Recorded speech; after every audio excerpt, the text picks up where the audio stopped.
Reporting live from the liquor store. How's everybody doing today, man? And hey, we back in the building. We had to open the doors up. Know we're gonna have a line coming through trying to get drunk off of the content. So hey, I know that we done linked up with the boy landlord from Alabama earlier. And we did some content, but we had to keep feeding the streets, man. So we're gonna come back. We're gonna discuss some of the things said during the pressers today. Know the Dallas Cowboys had their first interview since coming back from the bye week. We're gonna analyze some of the things they said, see their mind frame.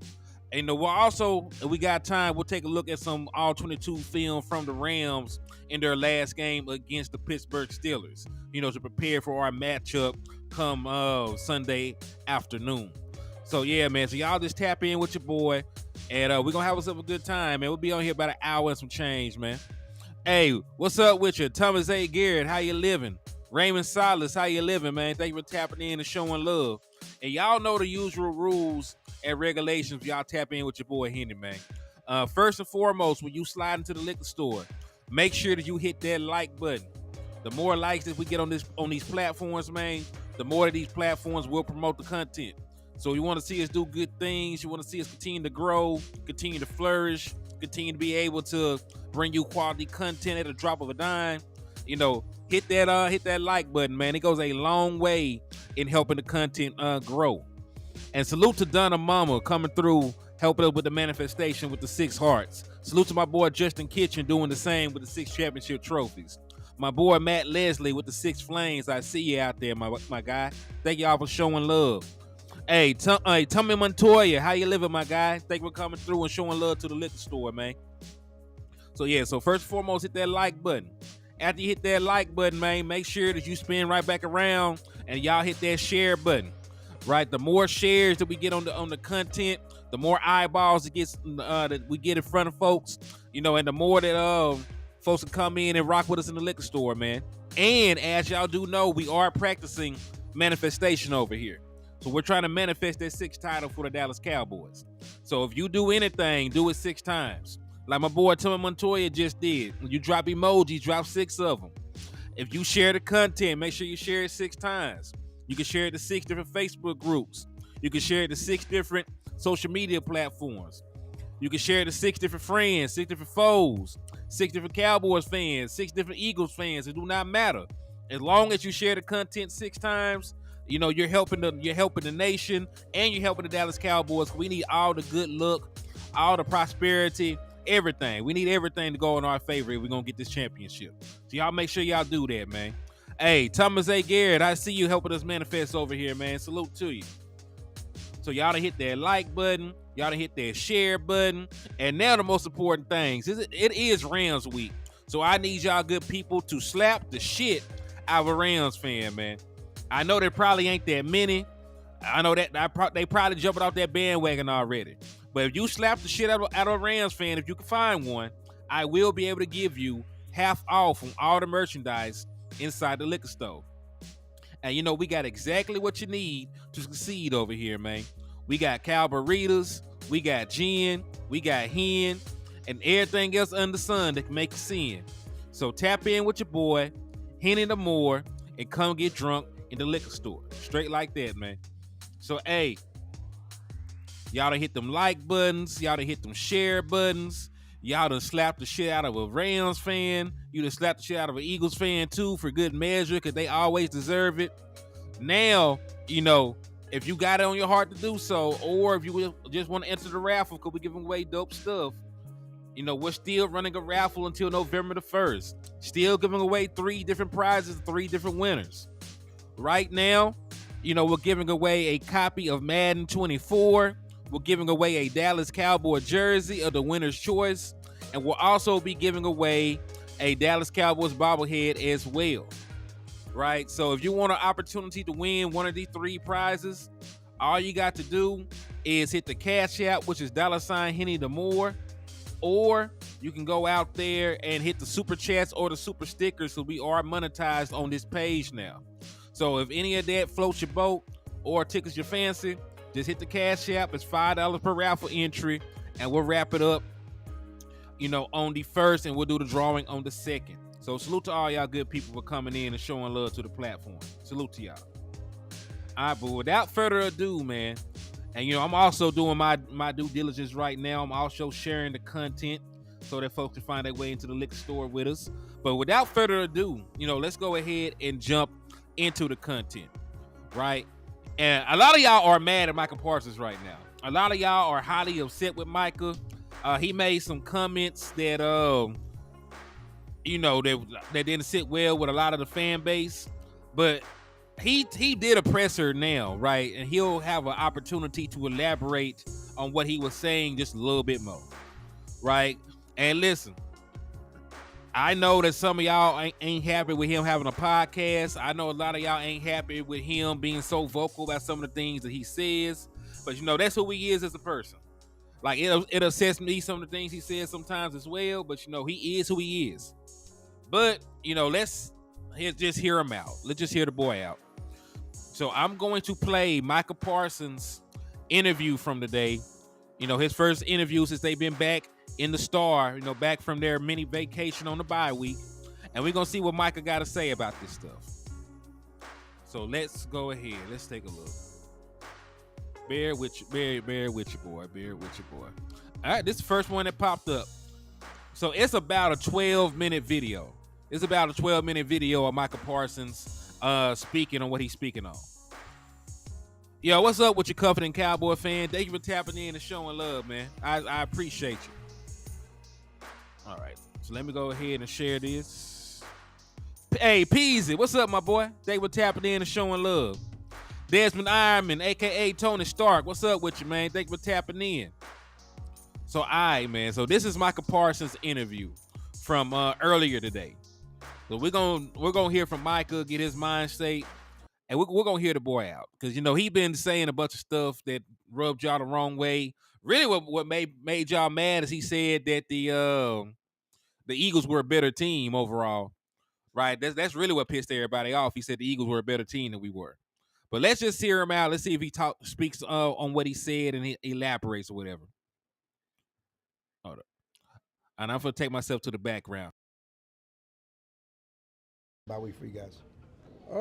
The bye week's always good. Mike usually gives us a little bit more time than most places, obviously, because he knows, how much it wears down on you throughout the year. So I thought the bye week was good, productive, and always fun. What did you do? Did you get away? You stay here? No, I was here for a little bit, just playing some 2K and some Madden, and I just went back to Harrisburg, watched my son play football. So that's always good. What's one of the biggest challenges in facing Matthew Stafford in an offense that has weapons like Pua and Cooper Kupp? It's always a great challenge. Obviously, he's a Super Bowl champion. He knows how to make all the passes, all the reads, look you off, things like that. Super dynamic. The record don't show how really good they are. So we definitely got our hands full going into this Sunday. How much do you look at how they handled other elite pass rushers like yourself and how they handle them and get an idea of what their plan might be for you? I mean, you look at it, but everyone's different. Every game is different. I mean, I might see how they might block T.J. Watt, but they might handle me a little bit different. I mean, that's all part of the game. It's chess, adjusting throughout the game and things like that. So I just know I probably got my hands full going into Sunday. Is that the fun part for you, just trying to make them try to figure out what you might do? Yeah, for sure, and where I'm going to be at and how to find me. And I thought, Dan's been doing a great job in putting me inside, outside, things like that, to make it harder for them. A lot of times we ask quarterbacks, like when they're going up against another quarterback, for you as a defensive player with Aaron Donald on the other side, like, how much first admiration do you have for what he's done and going up against a team that he's on? Obviously, Aaron Donald, it's probably a lot of kids' heroes growing up, and, the things he's done in this league is just things that haven't been done. Once again, he's a Super Bowl champ, and, I mean, it's just amazing what he's accomplished over the last 8-9 years or so. So, obviously, super excited. Always happy to play against him. Always keep that in the back of my head when I'm playing, just because I might surprise him or, we've obviously talked over since I've been in the league. So, it's just always good. The Rams are pretty much an 11 personnel the entire game. What comes with that as a defense when that's their way that they're going to attack you? It comes over like it's they basically saying we're going to do this and you just got to stop it. And, they've been very successful with it. And it just speaks to, you know, who they believe in. They believe in their skill guys. They believe in what they have. So that's what it's all about. You were on the verge of a third straight game without a sack when you had that kind of game-defining play against the Chargers. How do you kind of hang in there as the games pile up without him and you're kind of waiting for a big moment like that? You just gotta say one thing about this league. You just gotta be try to be consistent as possible. Never get too high, never get too low.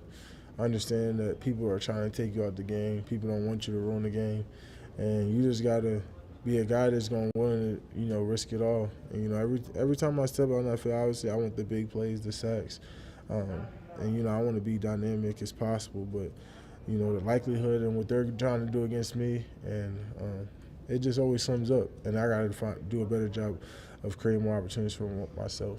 Do you go into every snap kind of thinking that could be the snap that is the Oh play yeah, of the game? I mean, if I could go out there and have 50 sacks, I could. I wish I could. You know, if they passed it 50 times, I wish I got 50 sacks. So of course I wish every play. You know, sometimes you might get there, the ball might come out fast. Sometimes you get there. You know, it could be a screen, it could be a draw, like whatever it is. Things where you feel like this is your opportunity, or you know, one time you think, oh, I got a nick on this guy, and next thing you know, they chip you, you know, or next thing you know, they slide in the way. It might be sprint out to the right. It's just different things just try to throw you off and take you out of your rhythm. Across the hall. But you know that the rushes are there, and if you keep rushing, you're gonna get home at some point. Yeah, at some point. You know what I'm saying? Like, you just got to keep going no matter what. Across the hall, what, if anything, do you get out of that, you know, change of pace in terms of the voice in the room perspective? Yeah, you know, I think the biggest thing for me is just staying competitive, staying with my leverage, being more violent with my hands, and things like that.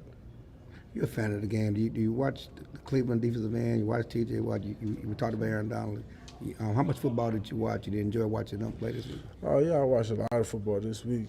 Man, it's freaky what they do. I mean, obviously I saw the Rams game plan against TJ, and it was to take him out the game. And Highsmith had a hell of a game. So I mean, that's what it's all about. You got to feed.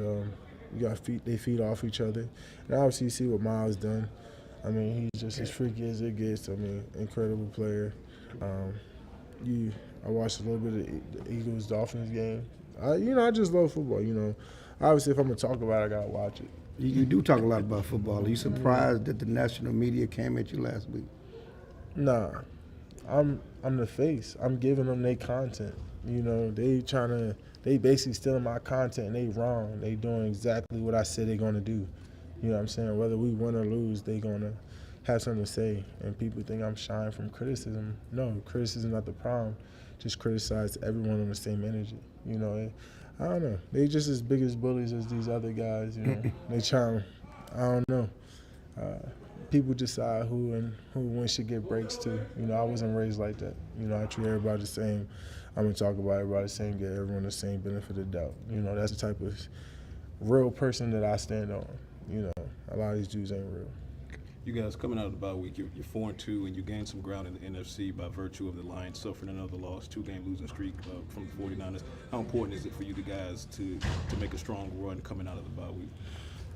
It's extremely important, especially now that we're heading into November and in October. You know, this is when it really starts to pick up, the heat of the schedule, the strength of the schedule, and things like that. So it's important that we rally together, really come together, face the injuries and adversity we faced early on, accept what we have and build what we have. Because you have a strong voice and you do defend not so much yourself, but the team, do you feel like others are like thrown off guard by that, other media members or other former players who try to attack you guys? Yeah, for sure. And I mean, if you watch the show, I don't even really defend us too much. You know, I accept everything of the reality of what we face. What it is, what it is. I really defend other players because I just believe you should stand up for people. I mean, you shouldn't just watch people throw dirt on people's names. At the end of the day, you know, especially former athletes, whoever's on the thing and however you want to do it. I think Ryan Clark does a great job. I think Dan does a pretty good job. Because at the end of the day, it's not about, you know, the player. It's about the person, right? You don't know what that person's going through. Yeah, you know, I could come here and smile and give you guys a great, speech about what we could do this game and things like that. But in reality, like, y'all would have no idea what's going on at home or what's going on in my life if I didn't tell you to. So if I get on my podcast, if I get on TV and go, XO, whatever quarterback is completely trash, he's shit, he don't deserve to be out there in the field, he's not a guy that should be in the NFL, and this guy worked his whole life to get there, make his moment, get drafted, sustain. Mm-hmm. The hardest part is staying in the NFL, so he's still here. And somehow this guy don't deserve to get on the field. What am I to do that? Who am I? I'm nobody. I'm a 1% in a huge organization that in 10 years from now, if I'm still here talking to you guys, there will be another Micah Parsons or whatever that you guys is talking to. But I'm just a small piece in this dynasty or this legacy that the NFL has built. So, who are we to talk about people like that?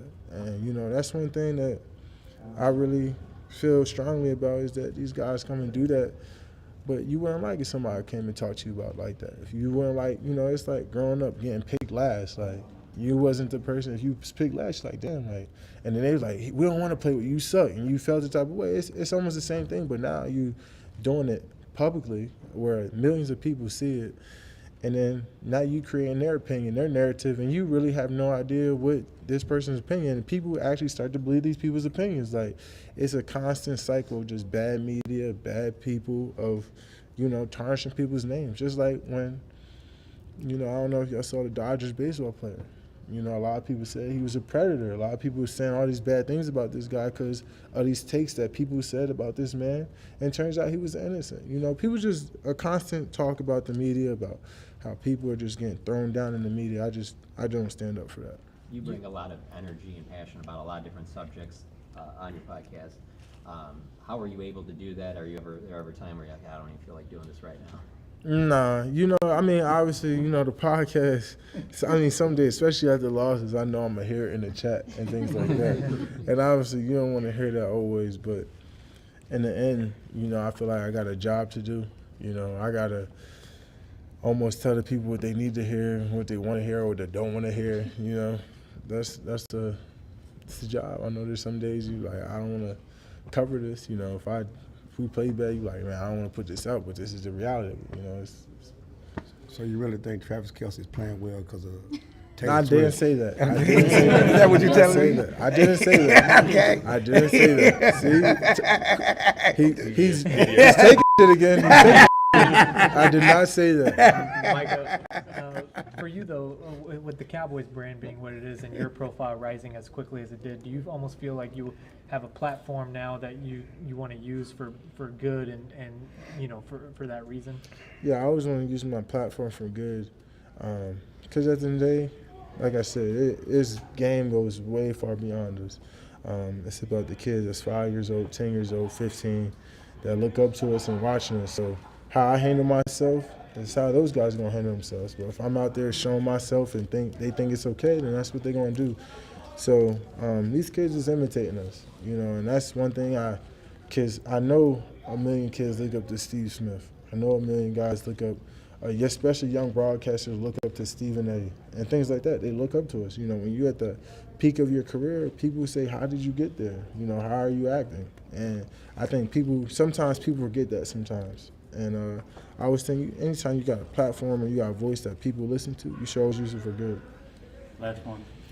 Trayvon had his surgery yesterday. Did you share any messages with him yesterday or today? Yeah, he could FaceTime. He was like, yeah, I just got my surgery. I said, you good? You need anything? I know his mom and everything's here. He was like, nah, I'm good. But, that's someone even though if he's good, I'm going to still go over and play the game with him. Just to keep it.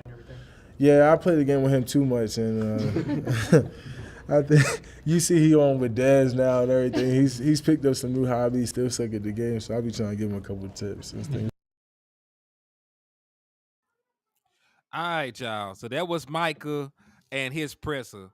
And let's just break down some of the things that he did say. Right? Because I know, I see it in the chat already. Some of y'all feel Micah talk too much. Right? Some of y'all feel Micah says too much all the time. But, like I said, it is what it is. As long as he produces on the field, rule of thumb is you can say what the hell you want to. As long as Micah Parsons gets sacks and, wreaks havoc and gets pressures and everything else and makes impacts in the game, he can say what the hell he want to say.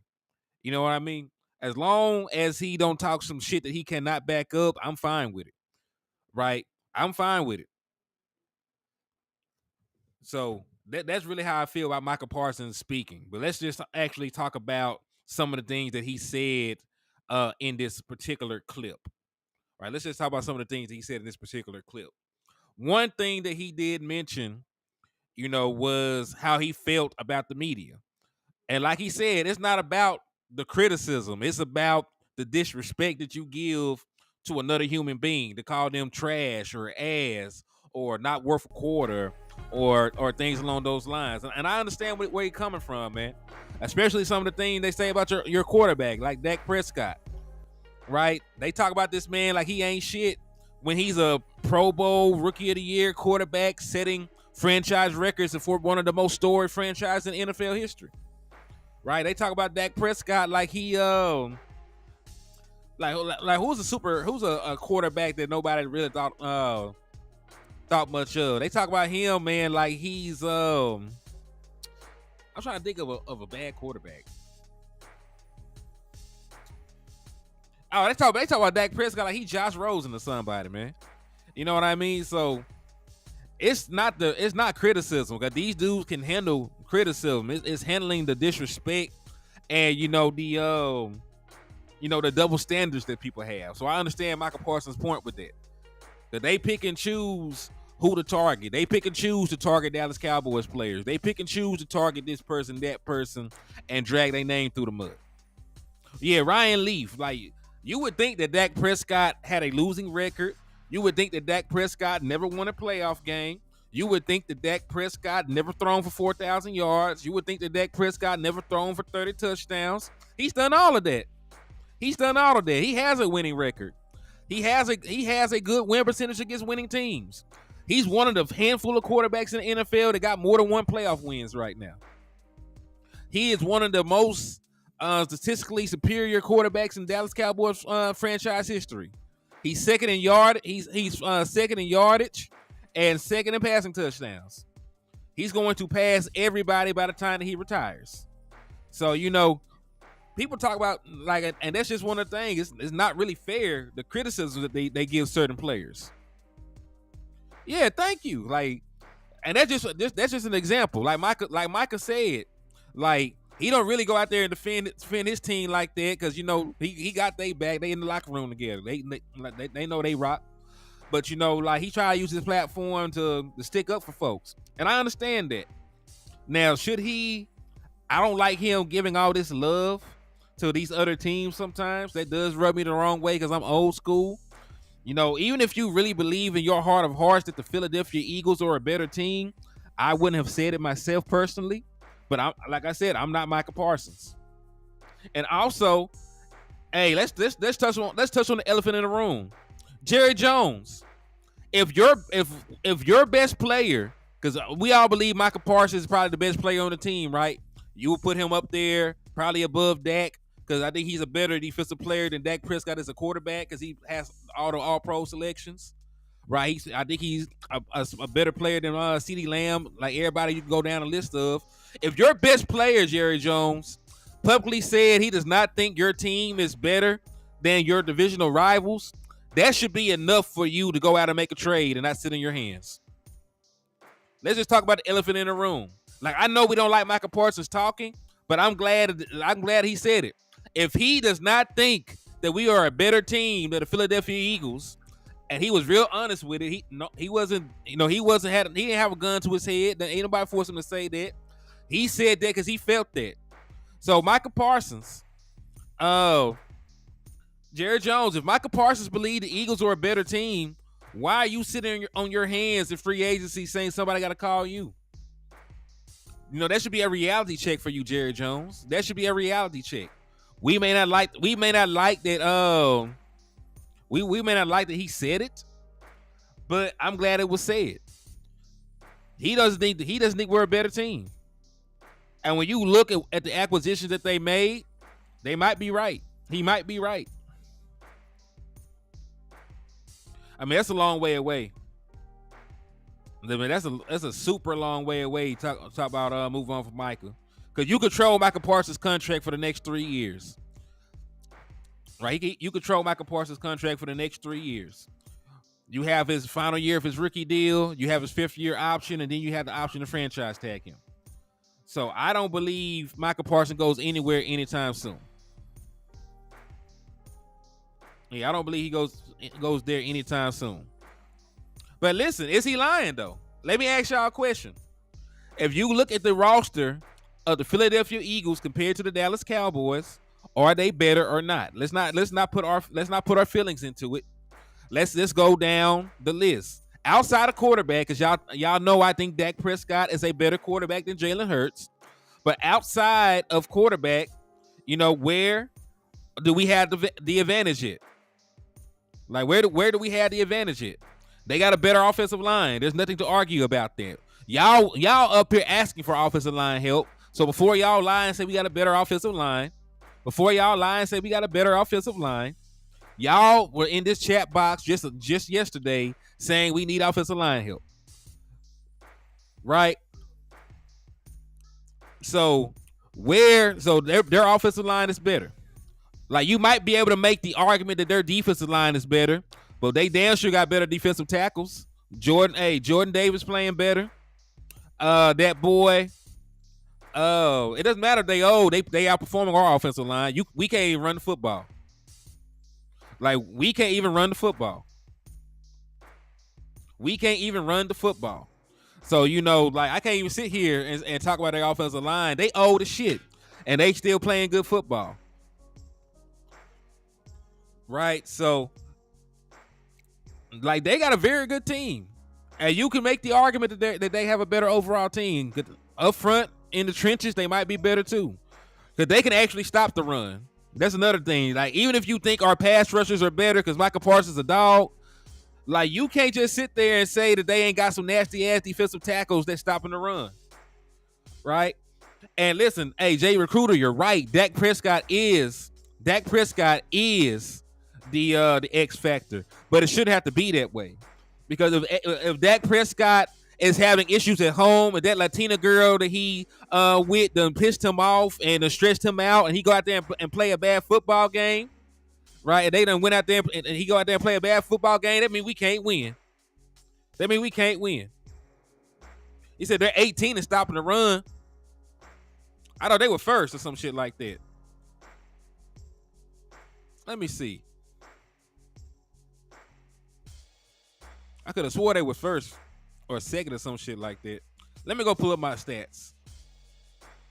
Defense rankings. Make sure that I am not missed anything important. So let me see. Rushing defense. Yeah, the Eagles are the best rushing defense in the NFL. They have only allowed 440 yards through 7 games. So through 7 games, they've only allowed 440 yards. Yeah, who told y'all they were 18? The Philadelphia Eagles have only allowed 440 yards the entire year.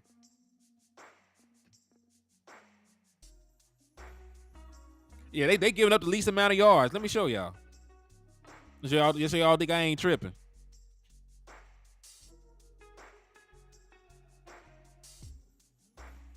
Because I got these boys in order. So the Eagles have given up the least amount of rushing yards. The Seahawks, the Lions, the 49ers, then the Browns. Yeah, just so y'all can see. And this is according to the NFL.com. Now, there might be a different site with different stats, but these are NFL numbers. They got the Eagles right now. People only ran the ball against them 120 times. They only giving up 440 yards. They only allowing 3.6 yards a carry.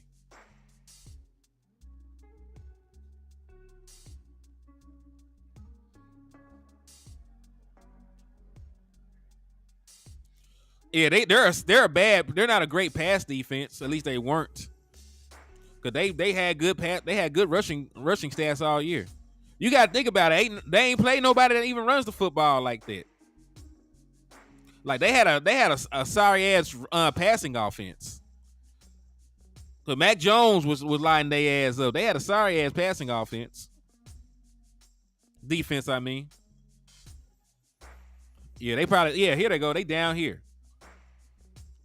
Yeah, the Eagles passing defense is what y'all probably thinking about. They all the way down there at the bottom. Yeah. So that's probably what it is. So I say I'll give you this.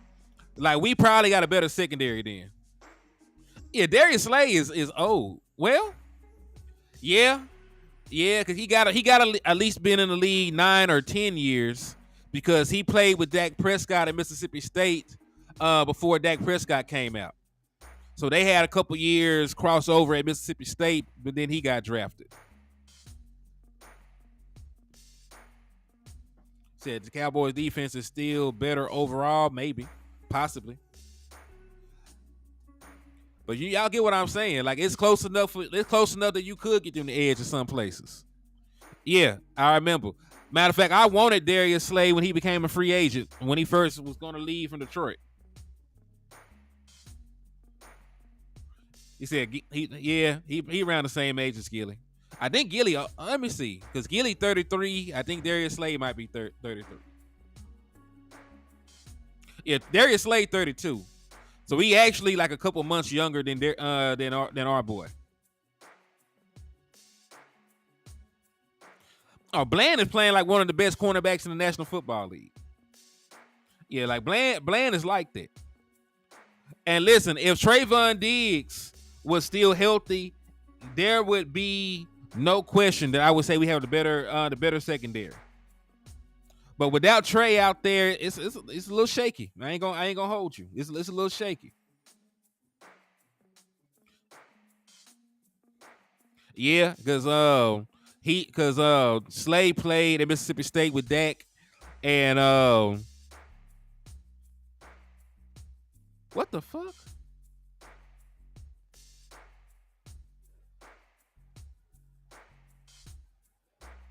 What's going on? You said unsubscribe, build that wall, racist. What's going on? It might be somebody I already got blocked on here, but what's going on out there, man? Who talking crazy? Who's talking crazy in the chat box that I can't see them? It's probably somebody that I already got blocked. But who talking crazy, Big Tex?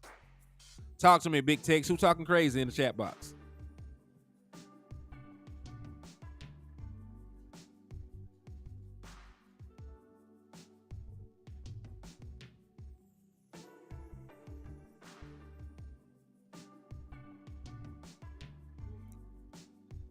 What's going on with this nigga?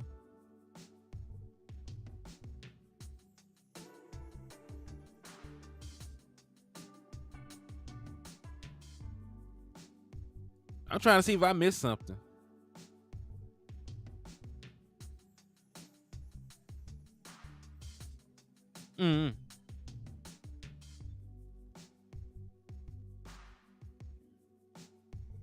Yeah, who racing in the chat box, man? Talk to me. He said Slay got drafted a year after Gilly.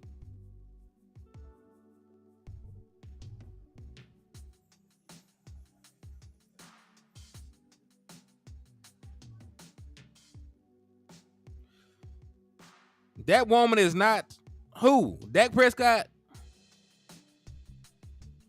Dak Prescott is dating a Latino woman, dog. Did you not see the woman that he dating right now? He is dating a Latino woman. And I ain't no bitch pussy ass nigga. You better watch your motherfucking mouth. You better suck my dick before you call somebody a bitch fuck ass nigga. I know damn well you ain't talk about me, nigga. I be to beat your bitch ass up, nigga. Fuck wrong with you? Shit, get your motherfucking mind together, boy. He said mass shooting in Maine, at least 16 dead. Shit, pray for them boys, man. Dude weird as fuck, man. Hey, if you got a wrench, shoot that bitch ass nigga in the head then, man. Cause you want to call, cause I didn't realize, cause you just called me a bitch on my platform. Man, bitch ass nigga, pull up.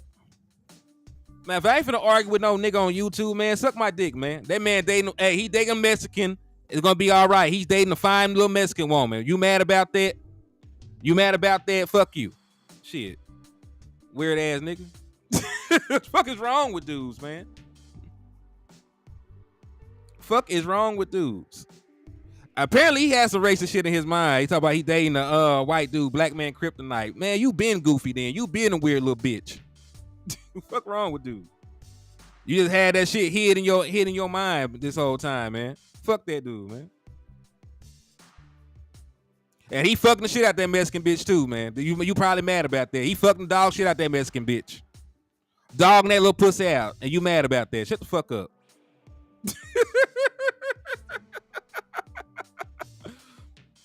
You can't be mad at man nutting that Mexican bitch.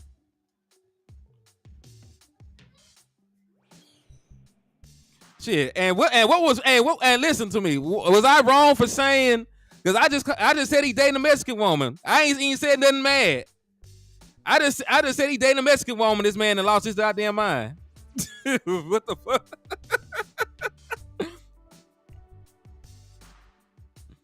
Yo, what's up with you, Neil? My boy said he slapped 9 more Rams fans before checking in, man. 434 Cowboy. What's up with you, man? He said, I'll get down with you on YouTube. Man, shut the fuck up, Big Tex. Shut the fuck up. You ain't gonna do a motherfucking thing but slide up here and get a hole in your head. I don't even want you to even believe that we gonna fight. You gonna run up and die, and everybody around you gonna die trying to play with me. So don't even come on that fuck shit, nigga. I ain't even gonna hold you like there gonna be some fisticuffs. You gonna get shot in the head with some shit. They gonna go through cars and bricks, my boy. So you better calm the fuck down. You better keep this shit on the motherfucking YouTube, my boy. God bless you. And like I said, shoot the nigga in the head, man. He been out here talking reckless, talking crazy. Shoot him in the head, wrench gang. I ain't finna play with the boy. Man, I got mad about this. How you gonna get mad about a bitch another nigga fucking? How you gonna get mad about a bitch another nigga fucking, dog? Shut the fuck up. Somebody goofy. This man got mad because I said that Dak Prescott dating a Latino woman. Now he talking reckless on the phone. Okay, I'm soft, but you been on my dick for how long, boy? Shut the fuck up.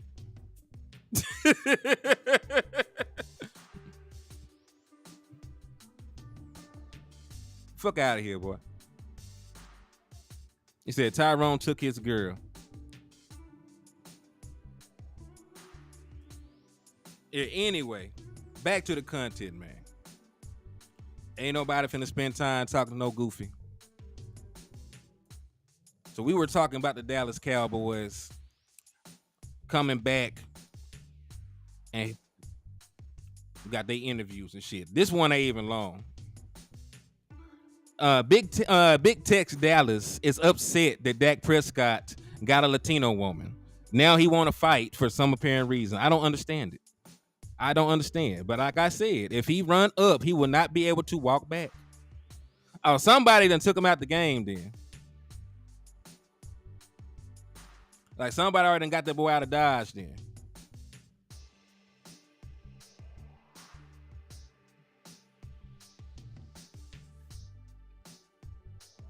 Let me go on here and see.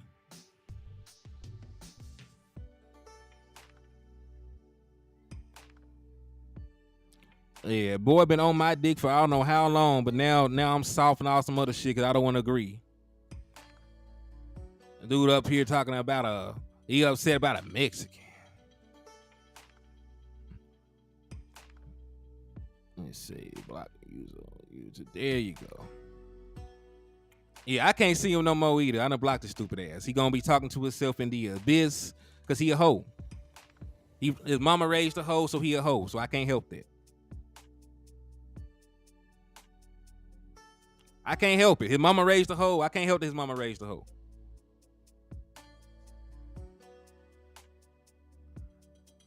I know, King Kaizen. Dude, man, niggas is goofy. Niggas is goofy as hell, man. Gonna come and try to argue with a nigga on YouTube. Man, you don't calm down. But anyway, man, back to the content. So this is going to be from your boy Brandon Cooks. I don't get no targets. We're going to hear from this boy and see what he got to say. They talked to him for about 2 minutes and some change. So let's see what the boy talking about. Training camp about you still being able to run a 4.340. We've seen your speed on display. What, if any, conversations do you have with the coaching staff that have been along the lines of get me involved, use me as a vertical threat? Zero, because I'm trusting. I trust Coach, and I just, like I said, trust the process. I'm not here to let Coach know, get me involved and whatnot. That's not my job. My job is to show up, take the game plan, and do it the best of my ability and do my job. That's a bet. But how can you help? Because we've heard CeeDee Lamb say, with the ball in my hands, good things are going to happen. Absolutely. Same things, but trust the process. Did it feel good after Monday to be able to contribute like you were able to do in that win? Absolutely. I think just really in general, just to get a win on Monday night, going to the bye with a win under your belt, that's what really felt good.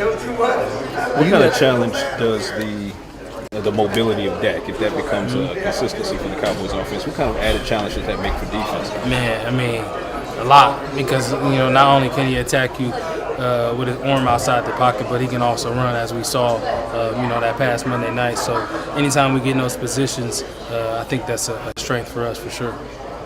Brandon, you talk about the process. You got skins on the wall, years, yards, touchdowns, all that stuff. At what point does saying to someone, whoever it is, hey, here's what I can do, don't forget I'm here, at what point does that become part of the process? Trust the process. Trust the process. So that's not part of the process? No. I've been around long enough. When you do that, you start to grade people's mind, right?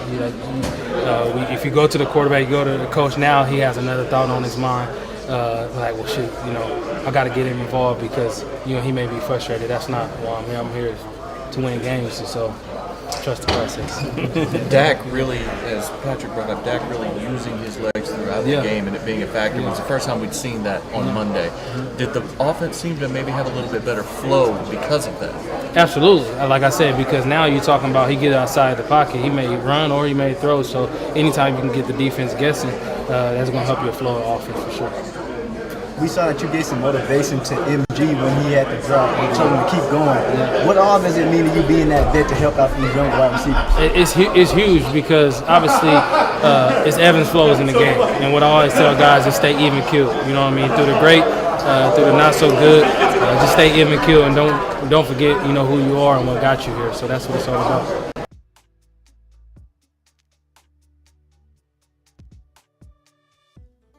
All right, man. So that was the boy, Brandon Cooks, giving his thoughts, on the offense. And his eyes lit up when they talk about Dak Prescott running around and making plays, man. That boy eyes lit up. And you ain't lying. That boy gonna say trust the process like 45 times.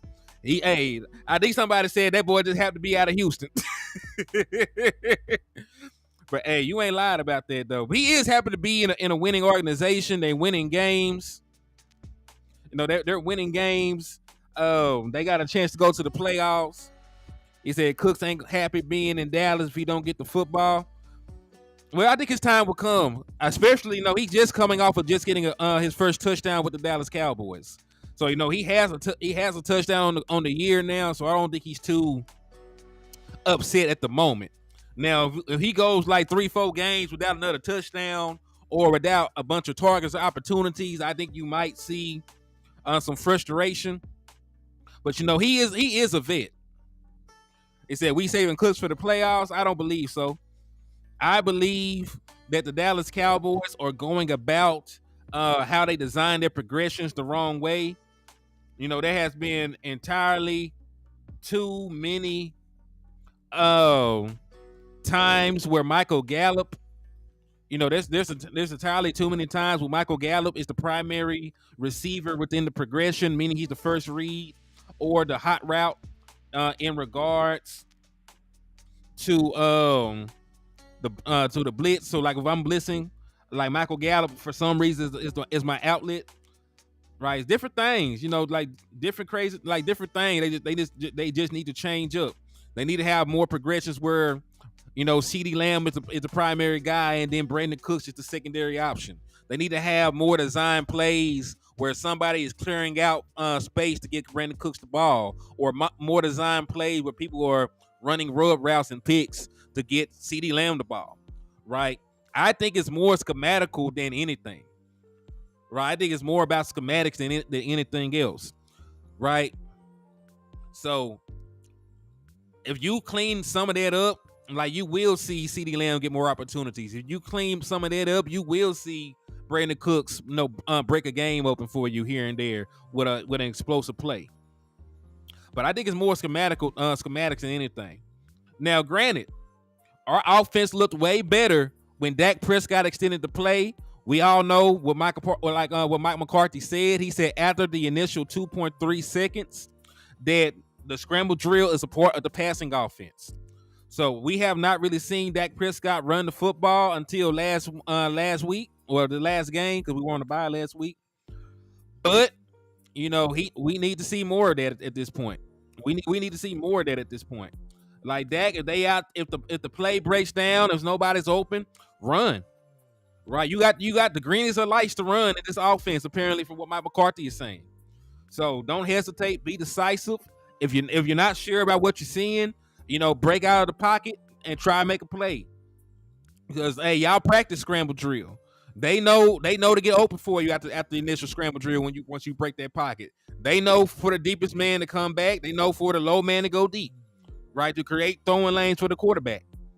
So, and we seen that time and time again when we played the Chargers. Like, Dak Prescott ran for a first down. Dak Prescott ran for yardage. Dak Prescott broke the pocket and made a scramble drill, right? Made a completion to Brandon Cooks on the scramble drill. Made a big play to Tony Pollard on the scramble drill, right? So that's the part of the offense that we need to get to. If it's not there in your initial couple of reads, Dak Prescott, he said so himself. I'm not saying what I think. I said what your head coach said. Mike McCarthy said get to the scramble drill at the initial 2.3. And so that's what it's going to have to be, Dak. If that's the game plan, you need to live with the game plan. He said the O-line has to gel really soon. I mean, the O-line only has played what? This is going to be their third game together. This is going to be their third game ever together. Them boys have not played but 2 games together up to this point. And the first game they played together was against one of the best front sevens in the National Football League. And then they played another really good front. They got Khalil Mack. They got they got the young kid on the edge. They got Joey Bosa. So we played another good front their second game together. Hey, I agree, Mike Aldana. And the way to do that is to extend the play with your legs. Get to the scramble drill. Like, hey, the initial play might be some bullshit. There might not be nobody open. But Dak, you were not a statue. Like, Dak Prescott was one of the most prolific rushing quarterbacks in NCAA history when he left from Mississippi State. He was one of the most prolific rushing quarterbacks in NCAA history. So, Dak, if that's the part of the offense and you're not getting to it, that's on you, Dak. Like, I love you. I think you're a top 10 quarterback. I think you're amazing. But you have to use your legs more if that's part of the scheme. If the scheme is for you to get through your progression and then run or make something off script afterwards, then you got to do that more. Right? It should not have been, this late into the year where we're talking about that. If that's been the initial plan since the spring. Now, again, Mike McCarthy could be bullshitting. Mike McCarthy could be lying. Mike McCarthy, behind closed doors, could have been telling Dak Prescott not to run, right? But I'm just trying to, just take Mike McCarthy's word at face value. I'm just trying to take Mike McCarthy's words at face value, because he could be full of it. Y'all remember when he told Jerry Jones and them he'd been looking at analytics the entire time he'd been out the league, and then he told the reporter he was lying so he get the job. It was cute then, but that was more bullshit if you actually go back and look at it.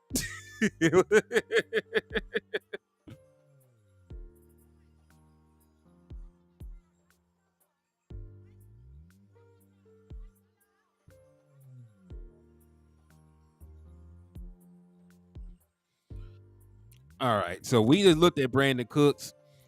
He said Dak just need to let it rain. You feel me? I feel that. I feel that.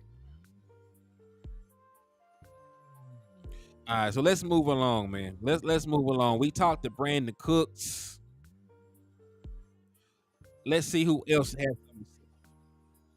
Let's see who else has something to say out here in Cowboys country. And y'all remember, man, if you just now sliding in here, make sure y'all hit that like button on the way into the liquor store. Hit that like button. If you ain't hit that like button yet, make sure you do that. If you ain't hit that share button just yet, make sure you share the content. If you ain't slapped the shit out of a Rams fan or Eagles fan, you make sure that you do that, man.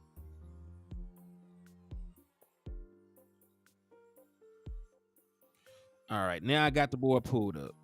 He said naked bootleg or anything that gets Dak and this offense moving the chains. I agree, Mike O'Donnell. And listen, you're playing the Dak Prescott strengths when you do that. Like, I broke the numbers down, earlier in the season, in like the preseason. Like Dak Prescott is one of the better quarterbacks in the National Football League when he utilizes play action. Anything that gets him on the move, anything that gets him a play fake, anything that gets him outside of the pocket is a win for the Dallas Cowboys offense because he can make plays off script. He can make plays with his legs. Don't treat him like a peon. Don't treat him like a peon. He's a great quarterback. But this is Mike McCarthy. So let me see if I can figure out if he's lying to us or not. Let's see if we can figure out if Mike is lying.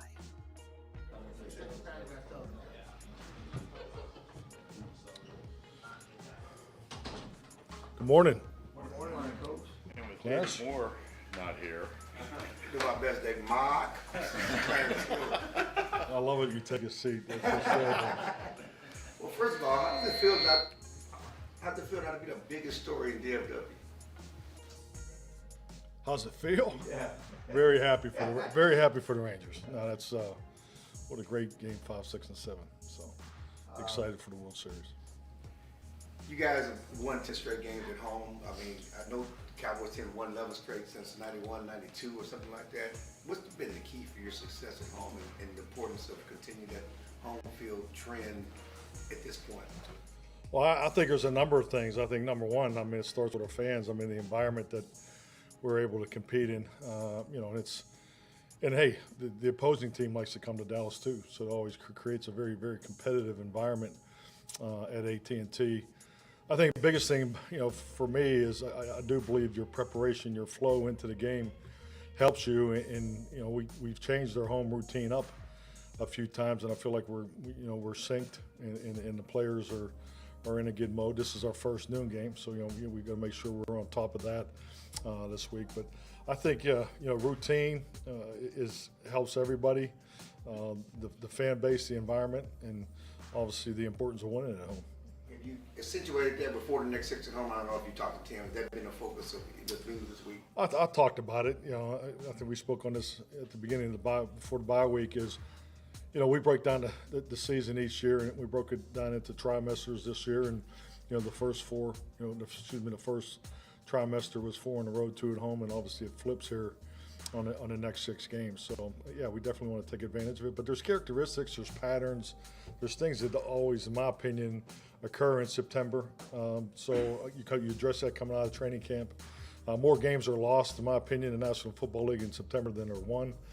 So now that your productivity, your continuity, your consistency really has to take a big step here in this second trimester. So just all triggers you continue to push, and it gives you a chance to step back and look at the things you want to build off of, and the obvious ones that you need to do better. So, but yeah, I do believe that there are characteristics in patterns that follow September, October football into November. Calvin.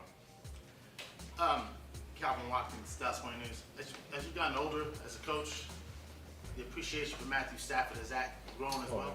No, absolutely. I was there when Matthew came into the league, and I can remember him playing through a separated shoulder. I've always been very impressed with him in his time in Detroit.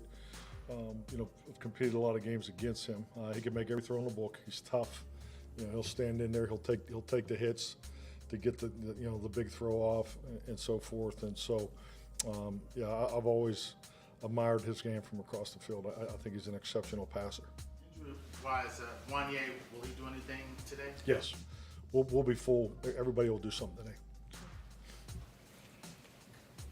Sai, The Athletic. Mike, I know the other day on the call you mentioned, you talk with Will and Jerry and stuff about, periodically about the trade stuff, but I'm curious from a player standpoint, do you talk to them at all about, what this time of year can be and if they need to? Only on an individual basis, and that's very rare. I think anytime, things that, those conversations from the personnel perspective in the personnel department are ongoing. I mean, we all understand there's a deadline, but yeah, so only if it becomes, something that I feel needs to be talked about. And then when Trey was traded for, we talked about the timing of that and how tough it was with the season. If there is a mid-season acquisition, what kind of goes into making sure that player can get up to speed and stuff like that? Is that a consideration at this time? Oh, it's not a distraction, or deterrent. Clearly, I think like anything, when you have change, you have a new member come into your team, and we had 4 guys today, that were introduced. So I think there's an all hands on deck, getting guys acclimated and so forth. So, Patrick. Hey, Mike. Patrick Walker, DallasCowboys.com. As an NFL head coach, you're 11-5, changed 11-5 coming out of the bye week. For you, what's the biggest key in kind of getting your players reined back in after that off week and getting them refocused? I think the first thing is the rest and recovery. Their ability to step away mentally, emotionally, which is probably the most important. And physically, it's good for all of them. I think just clearly the fact that we have a full roster available to practice, shows you the physical benefits of a bye week. But this is a long year. With these men, the challenge of what they go through throughout the season, emotionally and mentally, it's a big deal. So I think this is, and I've always done the bye week the same. I've always given the players as much time off as I possibly could, because I do think it's important. And the other part of it too is your staff needs it. And our staff has done a really good job. We've done some extra things.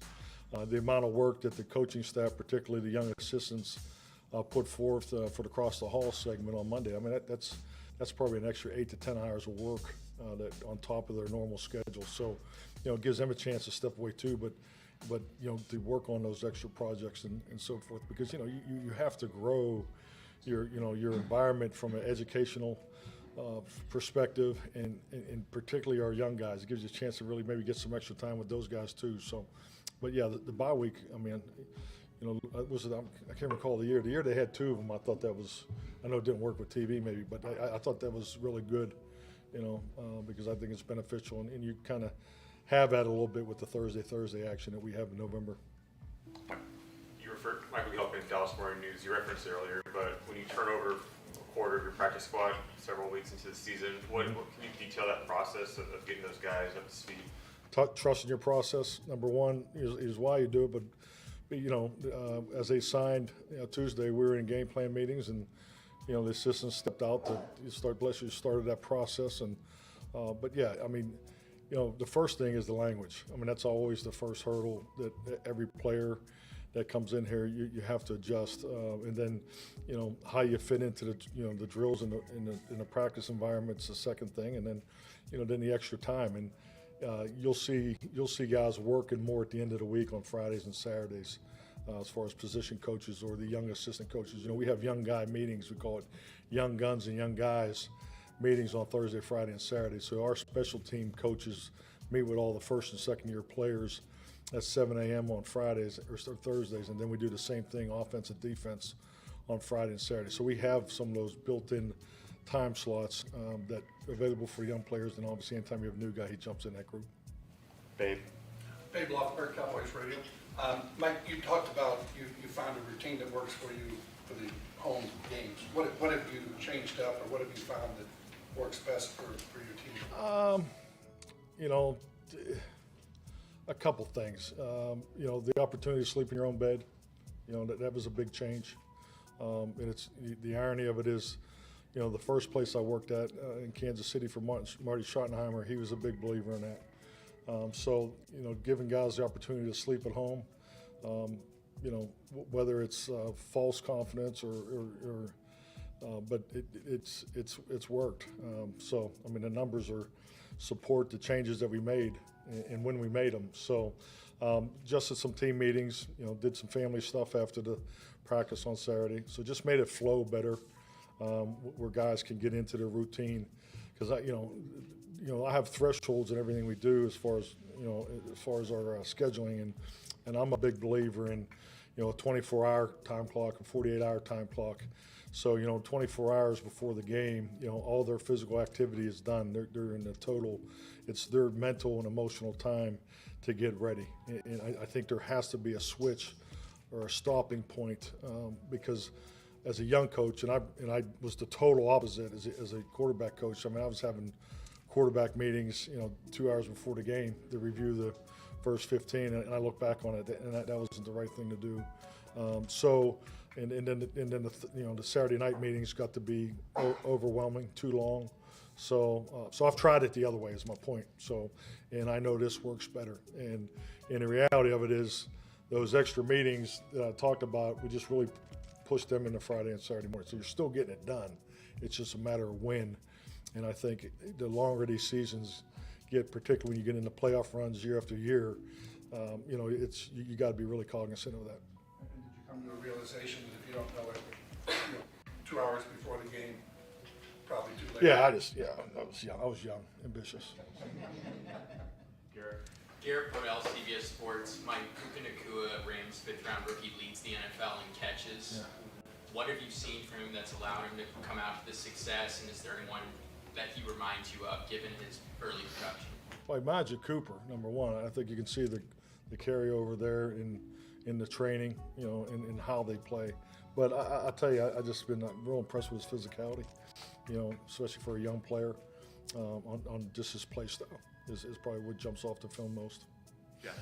Jess Navarez, Pro Football Network. Coach, can you talk about now having Jaron Kearse taking over that communication factor of the green dot and what you've seen him grow, especially in that aspect of this game? Well, I think the biggest thing is, we're fortunate enough to have, someone like J.K. to take that over. Because, I mean, Leighton was exceptional at it, and J.K.'s done it before. And he is a very good communicator, and his football IQ, I'd put up against anybody's. So we're fortunate enough to be in that space, with the loss of Leighton. So, but yeah, I mean, he's, he has an ability to play multiple positions and really has a clear understanding of our system. Scholar. Skyler Dixon with the AP. There's talk of diminished star power with the Rams, but Aaron Donald's still there. What do you see from that defense, and how it may be different from the last? I tell you, first thing is you watch the games. I mean, they're I understand the record 3-4, but they're in every game. I mean, you just watch the Pittsburgh game live, and what that came down to at the end there. So, but this is an active defense. I mean, they're aggressive. They schematically are doing more than they were last year at this time, or going out there last year when we played them. But yeah, he's still playing extremely high level. I mean, he still gets a lot of attention, week in and week out. But yeah, this is going to be there's some similarities to their defense and in the Chargers. So we've had time to look at that and go back and look at some of the things that went on in the Charger game. But this is a good defense. Piggybacking on that, I was going to ask you about Donald, but the offensive line, 3 straight games together. You was talking about them gelling and how the step they can take. Yeah, we definitely need to take a step. And I think the biggest thing is just for them to get the continuity. I mean, these guys need to practice together, play together, and it's only going to get better, in my opinion, as we move forward. Mike, how do you feel your running back room and coaching staff having to adjust have responded to just Blasco not being in the room and just guys stepping up in that sense? Yeah, definitely. I think number one, Evan Harrington did a really nice job. Brian Schottenheimer was really the lead of moving the job responsibility around. We had a number of our younger coaches really step up. Chase Hazlitt, Ryan Feeder. I mean, all the way through, L-Dub. So everybody, kind of picked up for that, and we spread the responsibility around. Actually, Jeff is back. He came back on the bye week, so. And you'll see him today at practice. So we're back to full strength. All righty, thank you, Mike. Thank you.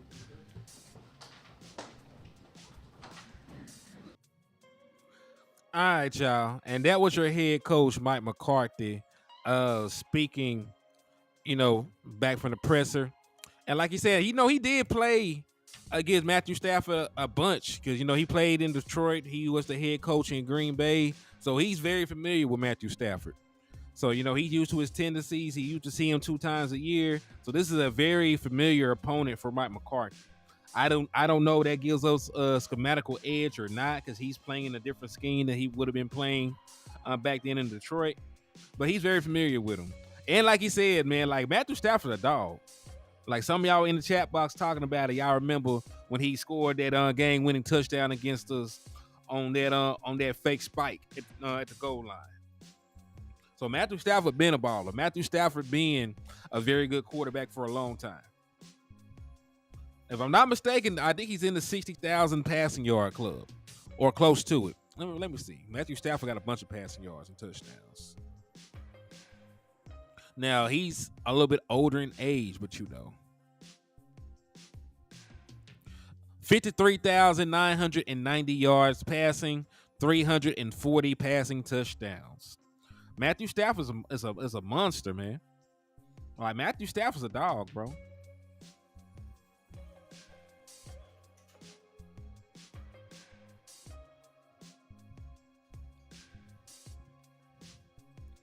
But yeah, y'all. What's up with you, Lamont? But yeah, man, we've been on here for an hour. I just wanted to touch base with y'all on a couple things. My wife is home now, so I'm finna parlay, man. So salute to all y'all. Thank y'all for coming in, showing love to the liquor store, rocking with your boy. Blessing me with your time, man. I will be back tomorrow. I'll be back tomorrow at some point to bring y'all some premium content. Y'all make sure that y'all check out. Yeah, they 3-4 right now. They 3-4. But yeah, man. No, they're 3-4. They played 7 games. They would have been 4-3 had they not lost to the Steelers, but they're 3-4. But yeah, man, I'ma holler at y'all.